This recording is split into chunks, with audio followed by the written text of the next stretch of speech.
Halo saudara semuanya, dimanapun Anda berada. Salam sejahtera untuk kita semua. Jumpa lagi dengan saya, Darto. Pada video kali ini, saya akan membahas tentang analisis kebijakan pendidikan Merdeka Belajar. Pengembangan RPP cukup 1 lembar. Sebelum membahas lebih jauh, kita harus mengetahui apa sih kurikulum merdeka itu. Kurikulum merdeka adalah metode pembelajaran yang mengacu pada pendekatan bakat dan minat. Para pelajar dapat memilih apa saja yang ingin dipelajari yang sesuai dengan passionnya pelajar itu.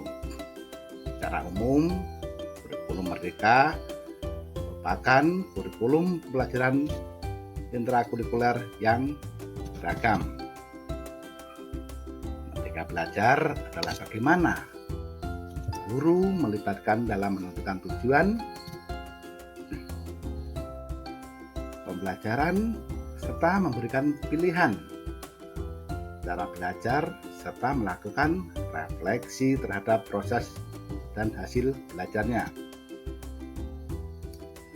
Merdeka tidak merupakan menerapkan cara belajar yang sama, tapi caranya berbeda-beda karena setiap anak memiliki kecerdasan dan kemampuan yang berbeda-beda. Selanjutnya, tujuan kurikulum merdeka. Yang pertama adalah mengembalikan otoritas sekolah dan pemerintahan daerah untuk mengelola sendiri pendidikan yang sesuai dengan kondisi daerah tersebut. Kita tahu Indonesia terdiri dari berbagai macam suku, pulau-pulau, dan adat istiadat yang berbeda. Maka kurikulumnya pun harus berbeda-beda. Kurikulum yang cocok di Jawa belum tentu cocok di luar Jawa. Itu sebaliknya. Maka dengan kurikulum merdeka, setiap daerah bisa mengelola kurikulum sesuai dengan kondisi daerah tersebut. Nah, selanjutnya tujuan kurikulum merdeka adalah mempercepat pencapaian tujuan pendidikan nasional serta menyiapkan tantangan global untuk era revolusi 4.0, di mana kita tahu revolusi 4.0 ini adalah menuntut kita harus melek teknologi dan bisa mengikuti perkembangan zaman yang begitu pesat. Mengenai RPP 1 halaman, siapa sih yang mencetuskan ide ini? Ya, beliau adalah Bapak Menteri Pendidikan dan Kebudayaan Republik Indonesia. Beliau dikenal dengan Mas Menteri atau Bapak Nadiem Makarim. Penyederhanaan RPP dalam kebijakan pendidikan terkait dengan Merdeka Belajar. Pak Menteri atau Mas Menteri punya gagasan supaya RPP itu dibikin sesimpel mungkin, tidak usah terlalu jimit atau terkesan hanya untuk kewenangan administrasi saja. Makanya beliau punya ide untuk membuat RPP dalam 1 halaman. Tujuan dari Mas Menteri adalah supaya beban guru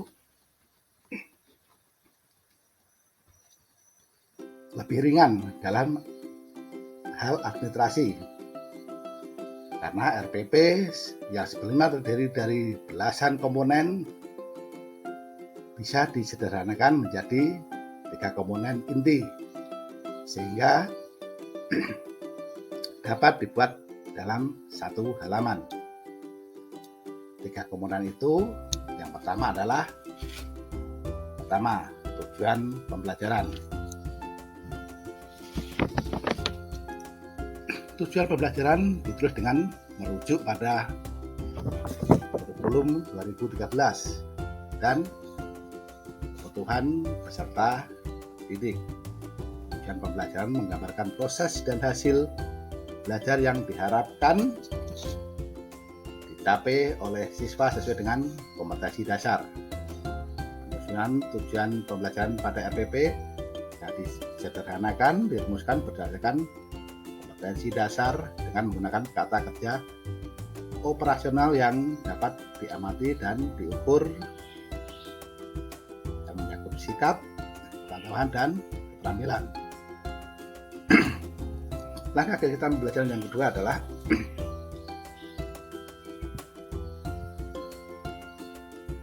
ditulis secara efektif berupa kegiatan yang dapat langsung mencapai kompetensi dasar.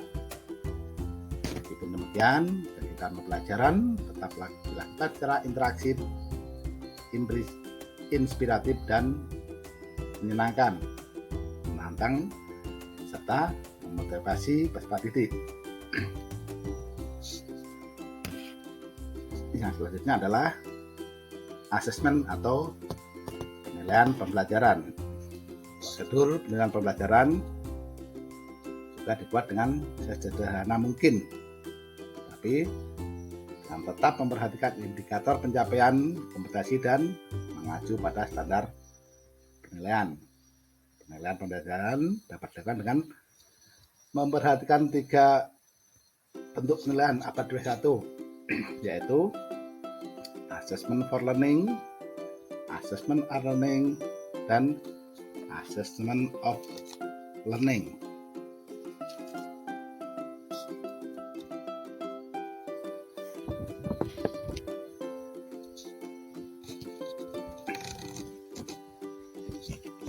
Hal selanjutnya adalah lesson plan, yaitu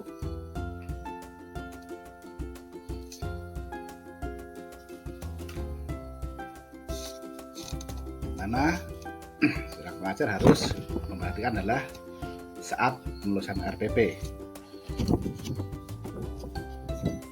Guru atau pengajar diharapkan bukan hanya tentang menulis RPP itu, tetapi bagaimana sikap dia saat menulis RPP. Yang kemudian RPP itu diaplikasikan di kelas. Nah, selanjutnya setelah RPP diaplikasikan di kelas, pendidik atau pengajar melakukan refleksi dengan tujuan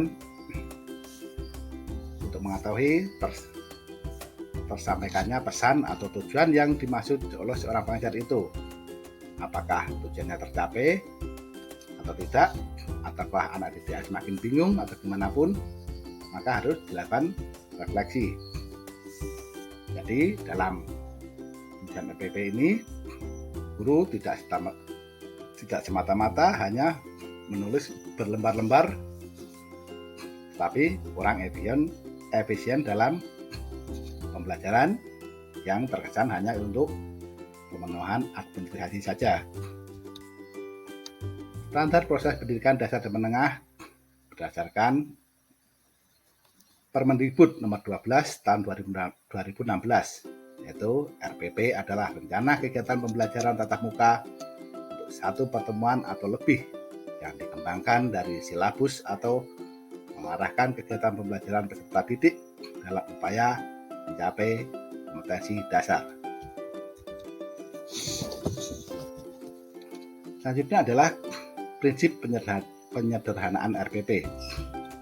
Yang pertama adalah prinsip efisiensi, di mana penulisan RPP harus dilakukan dengan cepat dan tidak menghabiskan banyak waktu dan tenaga bagi para pendidik.